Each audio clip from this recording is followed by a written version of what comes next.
오늘 하나님의 말씀은 에베소서 1장 3절에서 6절까지 한 목소리로 같이 봉독하겠습니다. 310페이지 신약성경 310페이지 에베소서 1장 3절에서 6절까지 천천히 하나님 앞에 봉독하겠습니다. 시작. 찬송하리로다. 하나님 곧 우리 주 예수 그리스도의 아버지께서 그리스도 안에서 하늘에 속한 모든 신령한 복을 우리에게 주시되 곧 창세 전에 그리스도 안에서 우리를 택하사 우리로 사랑 안에서 그 앞에 거룩하고 흠이 없게 하시려고 그 기쁘신 뜻대로 우리를 예정하사 예수 그리스도로 말미암아 자기의 아들들이 되게 하셨으니 이는 그가 사랑하시는 자 안에서 우리에게 거저 주시는 바 그의 은혜의 영광을 찬송하게 하려는 것이라. 아멘.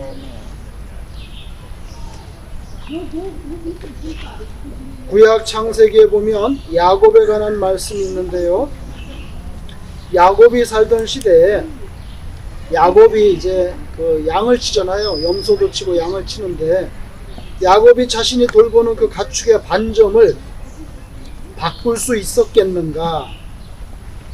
창세기 30장 32절 이하를 읽어보면 야곱은 자기 노력으로 가축의 반점이 생길 줄로 그렇게 알았을 수도 있겠지만 사실은 하나님의 일방적인 축복으로 그렇게 된 것이라는 것을 압니다.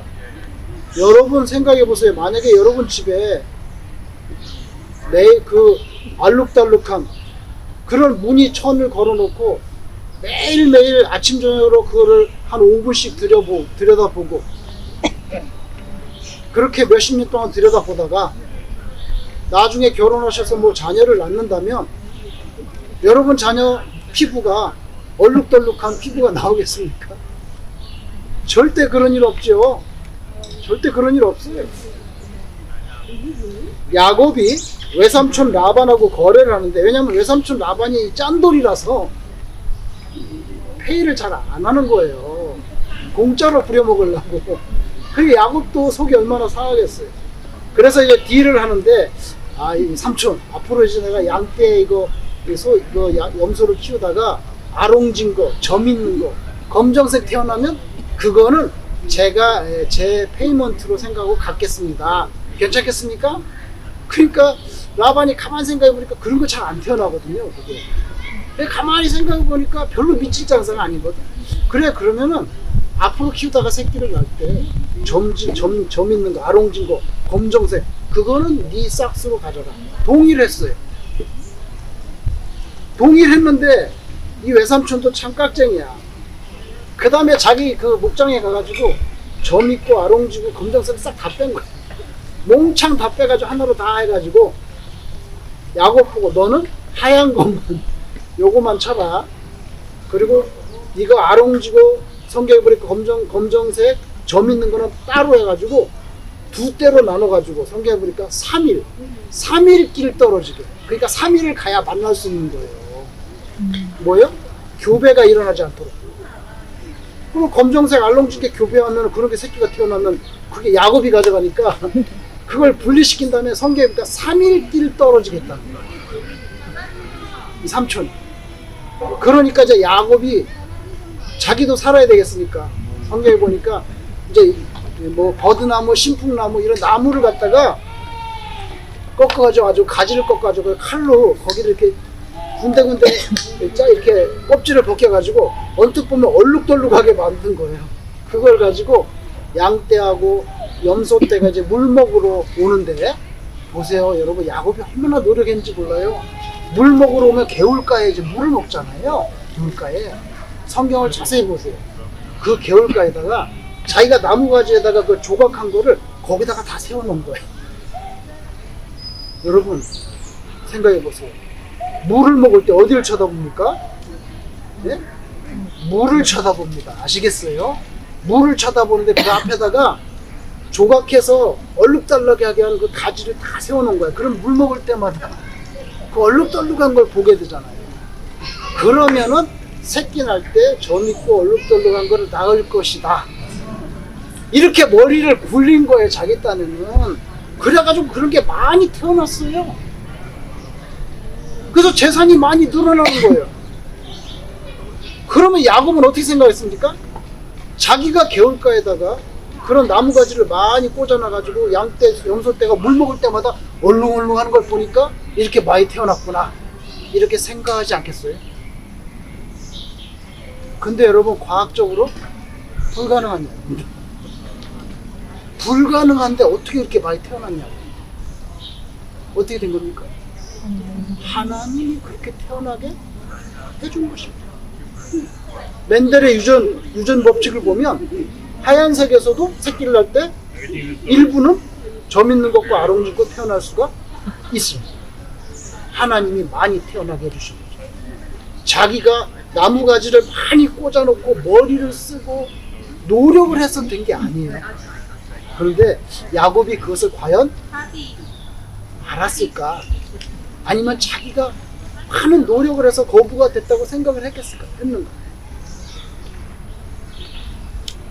여러분,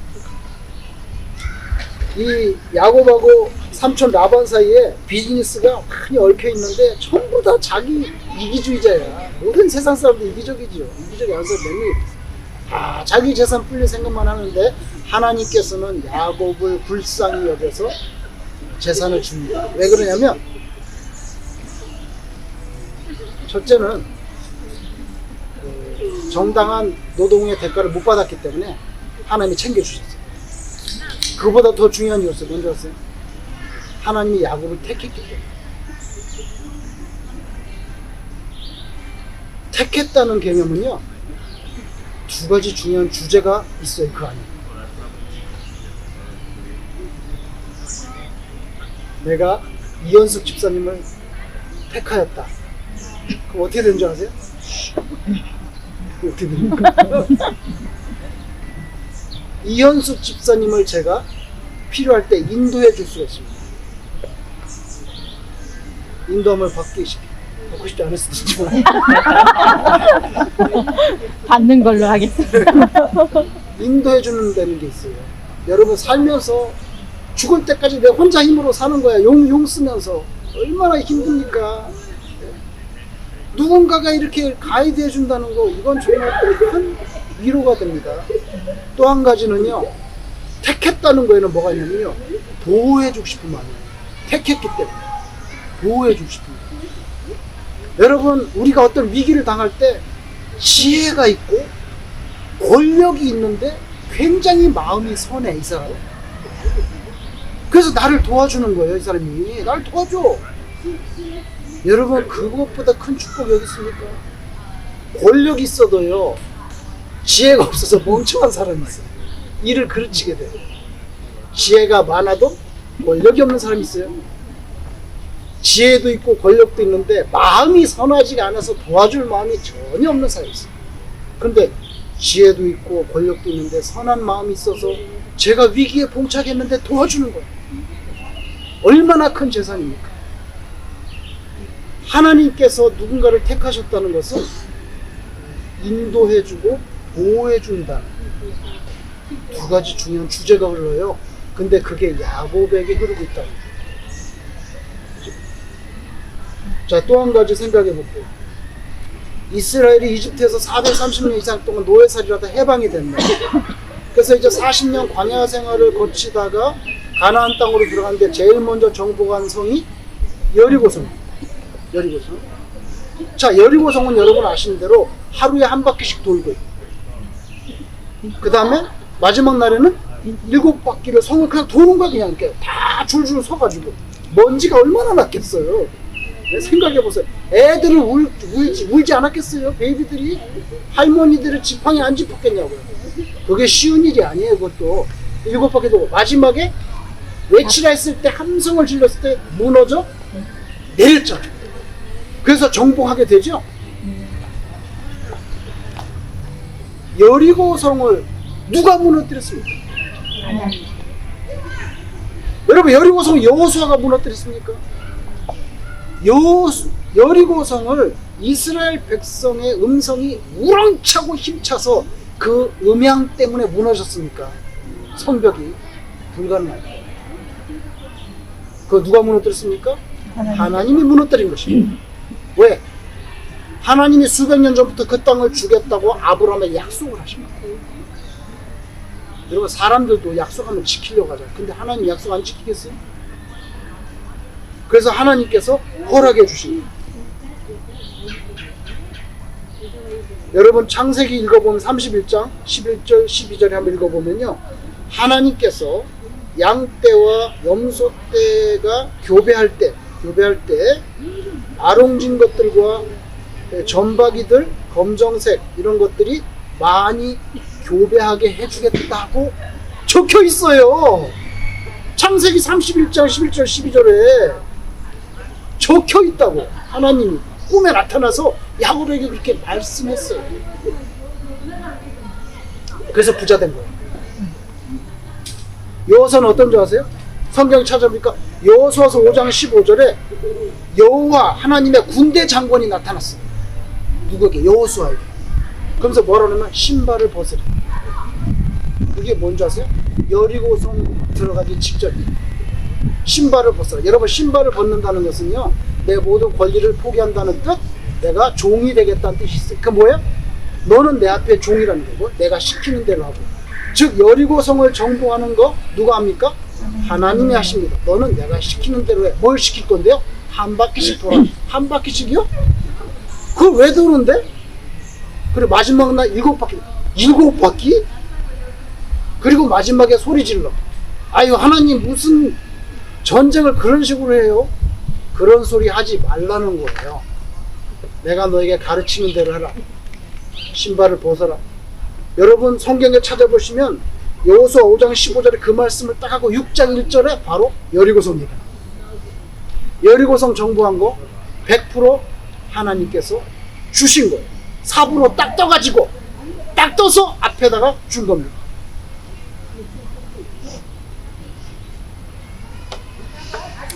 여러분, 또 세월이 지납니다. 그러다가 BC 622년에 이스라엘 남쪽 유다에 왕이 하나 나타났는데 요시아라는 왕이 나타났어요.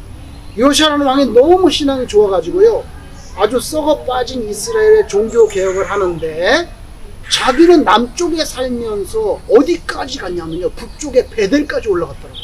우리로 따지면요, 서울 사는 사람이 평양에 간 거예요. 서울 사는 사람이 평양까지 가서 베델에 있는 모든 우상단지들을 다 없애고 거기에 바알 섬기는 제단이 있는데 제단에다가 바알 섬기는 제사장을 거기서 다 죽여버렸어요. 그리고 이런 무시무시한 얘기가 무덤을 파가지고 뼈를 꺼내가지고요, 불살라 뼈를. 그게 뭐예요? 바알을 섬기는 그 제사장. 그런 무시무시한 사건이 성경에 기록이 되어 있습니다. 여러분, 서울에 사는 사람이 얼마나 열심히 세졌는지 평양까지 가가지고 그 짓을 한 거예요. 왜? 우상단지 다 없앤다고. 그게 누구냐면 요시아라는 왕이에요. 그런데 그 베델인데, 거기가 베델에 가서 이렇게 막 보니까 거기에 돌비석이 하나 나타났어요. 그래서 요시아가 말하는 거예요. 이건 뭐냐고, 이거 뭐야? 베델 사람들이요, 뭐라 하면 이거는 당신이 여기 와서 이 베델 땅에 있는 모든 우상단지를 없애고 바알을 섬기는 제사장들을 죽이고 불태울 것을 예언했던 어떤 하나님의 사람이 죽어서 묻혀있는 무덤에 세운 비석입니다. 그렇게 가르쳤어요. 아니, 그게 누가 옛날에 내가 여기 올 걸 누가 알았는데? 여러분, 열왕기상 13장 1절 2절 제가 읽어볼게요. 이 사람이 이제 그 하나님의 사람이 하는 얘기예요. 옛날에 보라, 그때 하나님의 사람이, 이 사람이 예언자인데, 하나님의 사람이 여호와의 말씀으로 말미암아 유다에서부터 베델에 이르니 마침 여로보암이 제단 곁에 서서 분향하는지라 하나님의 사람이 제단을 향하여 여호와의 말씀을 외쳐 이르되, 제단아 제단아, 여호와께서 이와 같이 말씀하시기를 다윗의 집에, 여러분 다윗의 집은 유다 지파를 말합니다. 다윗의 집에 요시아라 이름하는 아들을 낳으리니, 사람 이름이 나와요. 요시아라는 이름하는 아들을 낳으리니 그가 네 위에, 제단한테 지금 하는 말이에요. 바알 섬기는 제단한테 네 위에 분향하는 산당 제사장을 네 위에서 제물로 바칠 것이요 또 사람의 뼈를 네 위에서 불사르리라 하셨느니라, 이렇게 말을 했다는 거예요. 이렇게 예언한 사람이 묻혀있는 무덤의 돌비석을 나중에 요시야 왕이 와서 이게 뭐야, 이거 누구 비석이야? 그런데 그거를 이제 들었다는 거예요. 여러분, 이 이름이 나오지 않아. 근데 예언자가 무명의 예언자예요. 여러분, 위대한 일을 해도요 이름이 나타나지 않는 무수한 하나님의 사람들이 있어요. 그러니까 이은숙 집사님이 교계 신문에 나오지 않는다 해서 전혀 섭할 일은 없다는 거예요. 그 이름 나오면 뭐하고 안 나오면 뭐 할 건데? 나오면 보다. 네? 아무 문제 없어요. 여러분, 이 사람은요 이름 나오지 않아요. 열왕기상에. 근데 이 사람이 그 예언했던 게 언제냐면 BC 931년이에요. BC 931년. 근데 요시야 왕은 몇 년이에요? BC 622년. 몇 년 전입니까? 300여 년 전이에요.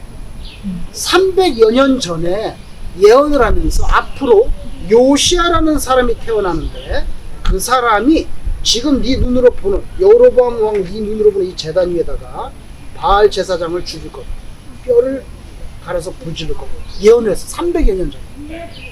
그 예언을 요시아 왕이 와서 지금 확인하는 거예요. 제가 말씀드린 게 뭔지 아세요?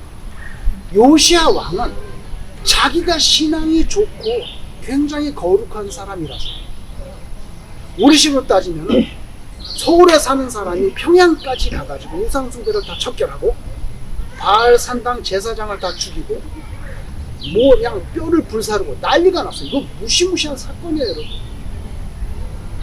그런 위대한 신앙의 업적을 내가 이루었지 않냐, 이렇게 조금이라도 생각하는 마음이 들 수가 있을 거예요. 사람이니까. 안 그러겠어요? 근데 여러분, 성경을 보세요. 이거 누가 하는 일입니까 지금? 하나님이 하는 일. 심지어는 300여 년 전에 이름까지 정확하게 예언을 해주셨다. 여러분, 제가 지금 여러분에게 야곱이 부자가 된 것, 여리고성이 무너진 것, 요시아라는 거룩한 신앙심 좋은 왕이 나타나서 베델까지 올라가서 우상숭배를 척결한 모든 것, 이런 몇 가지 역사적인 사실을 여러분에게 제가 설명을 드렸습니다. 결론은 어디로 흐르는가? 여러분, 이 땅에서 우리의 인생은 언제나 하나님 앞에서 겸손하게 살 수밖에 없다는 거예요. 성경을 읽어보면 그렇게 결론 내릴 수밖에 없어요. 특별히 어떤 사람이 인생이 위대하게 보이는 치적과 성취물이 있었어요. 근데 그게 특별히 신앙적인 관점에서 그렇다 이거예요. 뭐 제가 목회를 했는데 교인이 막 5,000명 됐다 이거예요. 뭐? 아니면 뭐 선교를 갔는데 무슨 기적이 일어났다 이거예요. 선교 현장에서 기적이 일어났다 이거예요. 그래서 그 마을 사람들이 많이 예수를 믿게 됐다는 거예요. 하여튼 무엇이든 간에 신앙적으로 좀 자랑할 만하다 하는 어떤 그런 굉장한 업적과 성취를 이뤘다 할 때, 특별히 그런 문제가 할 때, 여러분, 그거는 한 인간이 해내는 일이 아니라 철저히 하나님의 섭리와 오묘한 경륜 속에서 일어나고 있다는 거, 그걸 인정해야 된다는 거예요. 표면적으로 보면 야곱입니다. 표면적으로 보면 여호수아입니다. 표면적으로 보면 지금 위대하게 보이는 거 누굽니까? 요시아입니다. 그렇지만 그 속에는 다 누가 하시는 겁니까? 하나님이 하십니다. 그냥 잠깐 시대에 나타나서 잠깐 쓰임 받다가 하나님께로 돌아가는 거예요. 근데 그걸 가지고 공치사를 하면 그럼 민망하지. 예수님이 여러분 십자가에 돌아가시기 전에 한 5일 전에 예루살렘으로 들어가셨어요. 이제 들어가셔서 거기서 이제 뭐 빌라도한테 재판받고 이제 돌아가셔야 되니까 들어가시는 거예요. 여러분, 예수님이 예루살렘 성으로 들어가실 때 터벅 이렇게 걸어 들어가실지, 찝차를 타고 들어가실지, 아니면 가마를 타고 들어가실지, 그것까지 하나님이 다 예언하셨죠. 누구를 통해서?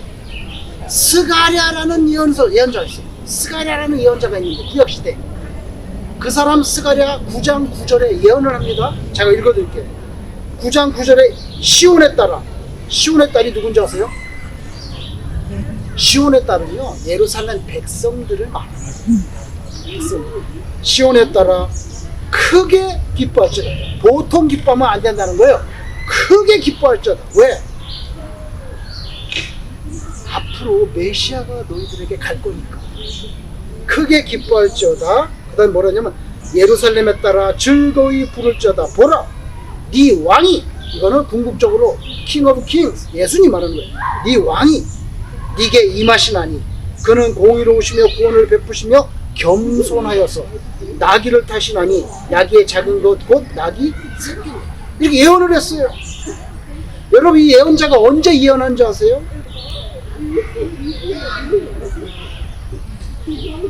BC 480년. 이 말은 예수님이 태어나시기 480년 전에 스가랴라는 사람이 이 예언을 했단 말이에요. 그리고 나서 예수님이 진짜 나귀를 타고 들어가십니다. 여러분, 얼마나 오래전에 이미 하나님께서 스가랴라는 사람을 통해서 예수님이 나귀를 타고 들어갈 것까지 다 예언을 해주셨다는 거예요.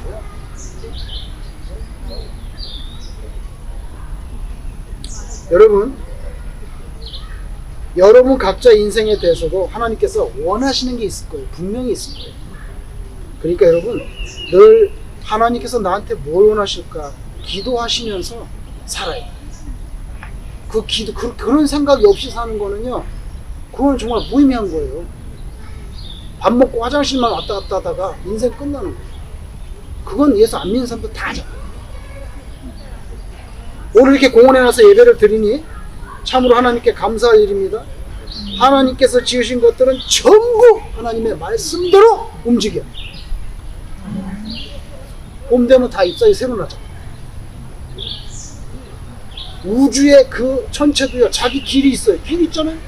태양계로는 수성, 지구, 금성, 화성, 목성, 토성, 달, 전부 자기 궤도대로 돕니다. 거기서 조금만 각도가 빗나가면 다 박살나는 거예요, 여러분.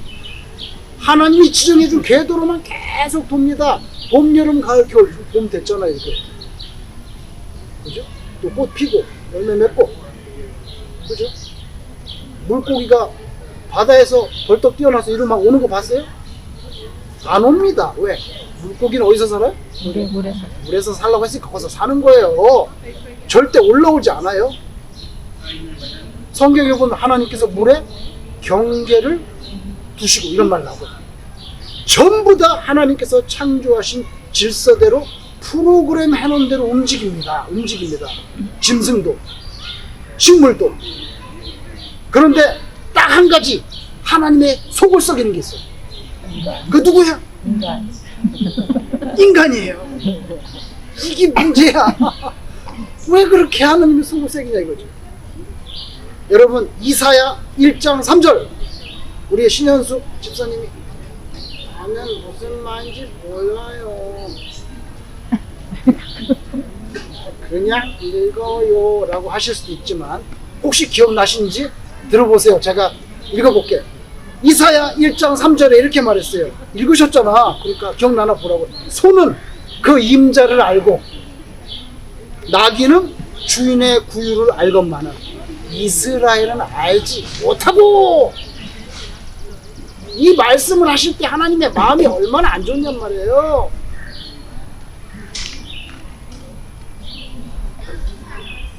방구와 새들도 다 때가 되면 돌아오는데 내 백성은 돌아오지 않는다 그러면서 하나님께서, 여러분, 이스라엘 알지 못하고 나의 백성은 깨닫지 못합니다. 하나님께서 인생을 선한 목적으로 지으셨지만 악하게 살고 죄를 짓고 하나님의 뜻대로 살지 못해요. 하나님을 섬기기는커녕 우상을 숭배합니다. 그 우상 중에 제일 큰 우상은 바로 나 자신이에요. 조금만 무시당하면 바로 무슨 대가 올라옵니까? 무슨 대가 올라오죠? 무슨 대가 올라옵니까? 핏대가 올라옵니다. 조금만 무시당하면 핏대가 올라옵니다. 조금만 나한테 불친절한 것처럼 생각하면 감정이 올라옵니다. 올라옵니다. 나를 갖다 조금이라도 인정을 안 하는 것 같으면 나는 당신하고 앞으로 상종 어떻게 되죠? 상종? 안 해! 이런 식이 됩니다. 여러분, 하나님이 창조하신 것 중에 부패한 것은 새들도 아니고 짐승들도 아니고 꽃도 아니고 나무 물고기 아니고 사람입니다. 그런데 또 그럼에도 불구하고 하나님이 제일 사랑하는 건 누구야? 사람. 제일 사랑하는 거는 바로 사람이에요. 제가 질문을 드릴게. 하나님은 속을 썩이는 사람을, 인간을, 속을 안 썩이는 것들은 다 많은데 왜 속을 썩이는 사람, 인간을 꼭 그렇게 제일 사랑하실까? 저의 질문이에요. 이거 속 안 썩이잖아 이거. 근데 속을 가장 썩이는 사람을 왜 제일 사랑하시냐고요? 예? 주혜경 장로님, 왜 그럴까요? 하나님을 닮았기 때문에 우리와 닮은 사람을 만들자 하신 것처럼 닮은. 맞습니다. 장로님 잘하셨습니다. 여러분, 창세기에 보면은 창조할 때 우리의 형상을 따라라고 한 거는 누구밖에 없어요? 사람밖에 없어요. 그 뭐냐면요, 인간에게는 하나님을 닮은 게 있단 말이에요. 얼굴이 닮았다는 게 아니에요. 뭘 닮아요? 의를 추구하는 거. 의를 추구하는 거. 불쌍한 사람 보면 마음이 긍휼히 여겨지, 이런 거, 이거 다 하나님 닮은 거거든요. 여러분은 길거리에 수많은 애들이 뛰어다니는데 가가지고 막 밥을 먹이고 사탕을 줍니까? 안 주죠. 여러분의 자녀들과 손자, 손녀들의 조카들에게만 줍니다. 왜 그러십니까? 왜 그러십니까? 걔네들이 누굴 닮았어요? 나를. 나를 닮았기 때문에. 아무나 사탕 주지 않아요. 닮았기 때문에 자기 나는 왜 사랑하는지 모르지만 잘 생각해 보세요. 결국 끌리기 때문에. 끌리기 때문에. 피가 섞여. 왜? 그 뭐야? 나 닮았기 때문에. 하나님의 형상을 찍어둔 거 사람이기 때문에 끌리기 때문에 가장 속을 세게도 가장 사랑하는 건 누구야?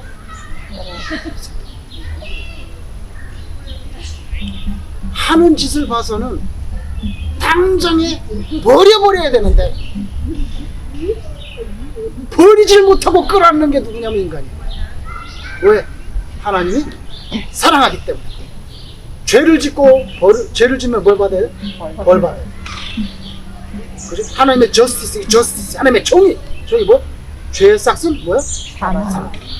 근데 그것뿐만 있는 게 아니라 도저히 꺼지지 않는 사랑의 불길이 있어요. 아가페적인, 영어로 하면 unquenchable fire, 꺼지지 않는 불이 올라온다고. 그게 뭐야? 그 뜨거운 사랑이야. 하나님의 저스티스하고 하나님의 아가페적인 사랑하고 충돌하는 거야. 하는 짓을 봐서는 당장에 죽여버려야 되는데, 근데 죽도록 내버려둘 수가 없어. 이거를 그냥 끌어안아야 되는데 너무 사랑하기 때문에. 그 사명을 누구한테 줬어? 예수님한테 줬잖아. 죽이긴 죽여야 되는데 죽일 수가 없으니 누굴 죽었어? 예수님의 십자가에서 죽이잖아. 그리고 아가페적인 사랑이 있으니까 다시 어떻게? 살리는 거야. 그래서 예수님의 십자가 죽음과 부활은 하나님의 정의와 아가페적인 사랑이 하나로 뭉쳐져 버리는 엄청난 구원의 사건입니다. 여러분, 우리가 신앙이 괜찮아서 구원받아가지고 천당 가는 줄 알면은 안 돼요. 그거는 새빨간 거죠. 우리는 천당 갈 자격은 없습니다. 100% 예수님 피 때문에 가는 거예요. 야곱이 자기 힘으로 거부가 되고 이스라엘 백성이 목소리가 우렁차가지고 여리고가 무너지고 여호수아 신앙이 거룩해가지고 평양까지 가서 우상을 다 척결했다고 믿는다면 얼마나 웃겨요. 그게 아니죠. 하나님이죠. 우리의 구원을 그렇게 하나님께서 주신 거예요. 여러분 오늘 성경 읽었는데 기억나세요? 오늘 무슨 내용입니까?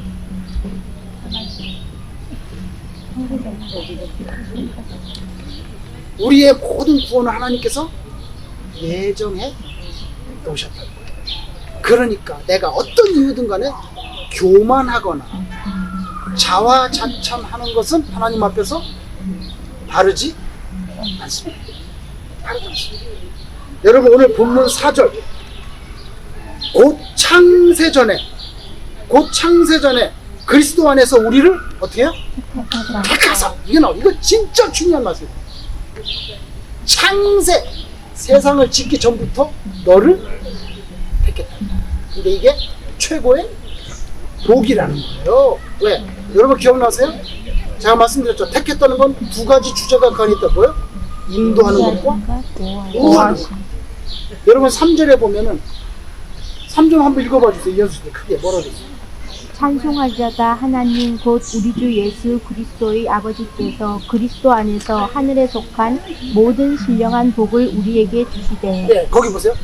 하늘에 속한 모든 신령한 뭘 줘요? 복을 주시되. 잘 보세요. 복을 주시되. 그 다음에 뭐예요? 그 중에 최고가 뭐예요? 선택받은 복이에요. 그 선택받은 모든 복을 주긴 준다 이거예요. 건강의 복도 주고 뭐 재물의 복도 주고 예? 명예의 복도 주고 모든 복을 주는데 그 중에 최고가 창세전부터 너를 내가 찍었다. 너는 누구 거야? 내 거라는 거야. 너 내 거니까 내가 인도하고 내가 뭐야? 책임을 진다. 택하사. 그리고 5절에 유명한 말씀입니다. 5절에 보시면은 그 기쁘신 뜻대로 하나님이 기뻐하신 뜻대로 우리를 어떻게 해요? 예정하사. 이게 우리가 구원받는 진리거든요. 예정하사. 여러분 요사이 이제 우리한테 좀 신앙의 큰 문제 중에 하나가 뭔지 아세요? 제가 이런 표현을 쓸 수가 있어요. 마일리지 신앙. 마일리지. 여러분 비행기 많이 타면 또 마일리지 해갖고 공짜 티켓 나오잖아요. 그죠? 그 다음에 또 크레딧 카드도 쓰시면은 포인트가 쌓여가지고 리워드가 돼가지고 리딤할 수 있죠. 마일리지를 자꾸 쌓는 거예요. 그래가지고 나중에 그거로 내가 뭘 할 수 있는 거죠. 잘 보세요. 그 마일리지는 누가 쌓는 거예요? 내가 쌓는 거예요. 크레딧 카드 내가 사용하는 거고 비행기도 내가 타는 거예요. 마일리지 신앙이 뭐예요? 내가 뭘 자꾸만 이렇게 하나님 앞에서 잘하고 그래가지고 뭐가 쌓인다는 거예요. 쌓여가지고 구원의 티켓을 받는 줄 알아. 그거 아니라는 거예요. 우리는 그렇게 살아야 되지만 그거는 아니라. 우리는 거룩하게 살아야 돼. 그렇죠? 의롭게 살아야 돼. 신앙의 업적을 이루어야 돼. 그러나 그것 때문에 구원의 티켓을 받는 것은 아니라는 거예요. 그래서 우리 기독교의 가장 중요한 진리 가운데 위험한 게 뭐냐면 마일리지 신앙의 그런 인식이 나한테 있습니다. 내가 뭐 헌금도 많이 하고 뭐 봉사도 많이 하고 내가 전도도 많이 해가지고 천당 가나? 그건 아니라. 그건 우리의 의무지. 여러분 오늘 에베소서의 이 말씀을 보시고 또 야곱이 거부가 됐다든지 뭐 여호수아가 성을 정복했다든지 요시아가 뭐 위대한 종교 개혁을 이뤘다든지 다 훌륭합니다. 그러나 모든 것은 누가 하십니까? 하나님이 하십니다. 구원도 누가 하십니까? 하나님이 하십니다. 여러분 우리가 이 땅에 사는 동안에 그래서 신앙적인 관점에서 보다 책임적인 존재로 살아야 돼. 아무렇게나 그냥 살 수는 없다.